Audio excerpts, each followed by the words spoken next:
दोस्तों, जब भी हम बुद्ध के बारे में सोचते हैं, हमारा हृदय धीरे धीरे शांति से भर जाता है और सिर्फ उनका नाम ही काफ़ी है हमें सही से जीने के लिए। आइए भगवान बुद्ध की आत्मज्ञान की कहानी की यात्रा में गोता लगाएं। एक रात जब सभी लोग महल में सो रहे थे, सिद्धार्थ ने चन्ना से अपने घोड़े कंथक को तैयार करने का अनुरोध किया। इस बीच वह उस कमरे में गए जहां यशोधरा और उनका नवजात लड़का राहुल सोया था। वह उनके प्रति प्रेम कृपा से भर गया और उसने प्रतिज्ञा की वह उनसे मिलने के लिए वापस आएंगे, लेकिन सबसे पहले उन्हें यह समझना जरूरी था कि सभी प्राणी कष्ट क्यों सहते हैं और यह पता लगाना था कि वे कष्ट से कैसे मुक्त हो सकते हैं। रात के सन्नाटे में राजकुमार सिद्धार्थ कंथक पर चढ़ गए। चन्ना के साथ उन्होंने अपने महल और कपिलवस्तु शहर छोड़ दिया। वे शहर से कुछ दूरी पर एक नदी पर रुके और राजकुमार सिद्धार्थ ने अपनी समृद्धि पोशाक उतार दी और एक भिक्षु की पोशाक पहन ली।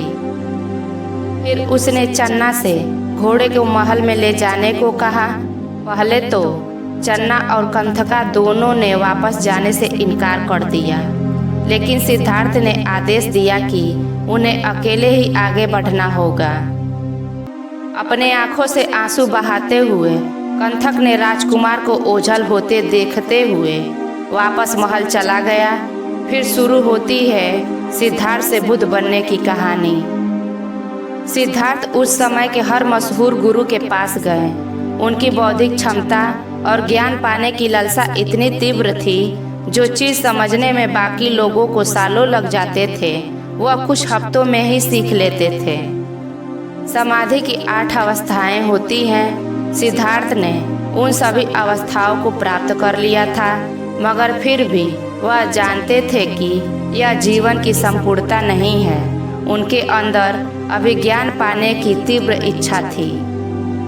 जब सारे विकल्प बेकार हो गए, उन्होंने अंतिम मार्ग का सहारा लिया, जिसे समाना कहते हैं। समाना साधकों के जीवन के सबसे मूलभूत पहलुओं में से एक है। वे कभी भोजन नहीं मांगते, बस चलते रहते हैं। सिद्धार्थ ने इस अंतिम मार्ग को इतनी कठोरता से अपनाया है कि वह उस दिशा में नहीं जाते थे जिधर भोजन मिलने की संभावना होती थी। वो बस सीधा चलते थे। इस प्रक्रिया में उन्होंने अपने शरीर को इतना नष्ट कर लिया, वह इतने कमजोर हो गए कि वह बस हड्डियों का ढांचा बनकर रह गए। वे कभी भोजन की तलाश में नहीं जाते थे। उन्हें जब भोजन दिया जाता था तभी खाते थे। एक दिन निरंजना नदी के तट पर पहुँचे, जो 2 फुट गहरी एक छोटी सी धारा थी और उसका प्रवाह थोड़ा तेज था।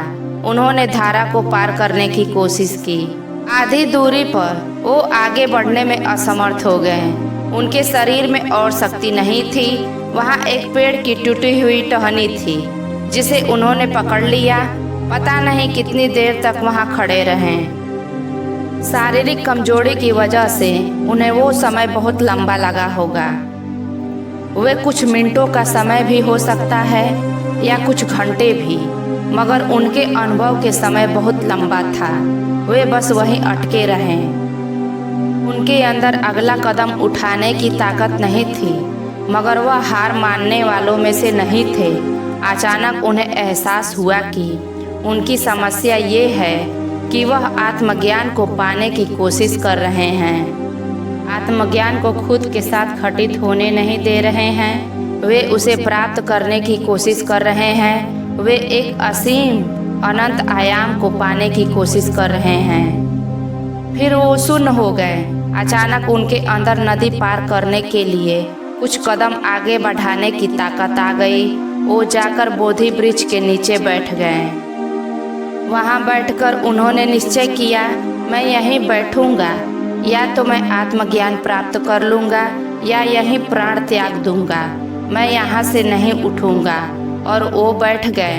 पूर्णिमा का चंद्र उग रहा था और उन्होंने परम ज्ञान प्राप्त किया और परमानंद की अवस्था में बैठे रहे। फिर सिद्धार्थ से बुद्ध बन गए। दोस्तों, उम्मीद है यह कहानी आपको पसंद आई होगी। अगर आपको वीडियो अच्छी लगे तो चैनल को सब्सक्राइब करिए और लाइक शेयर कमेंट जरूर करिए।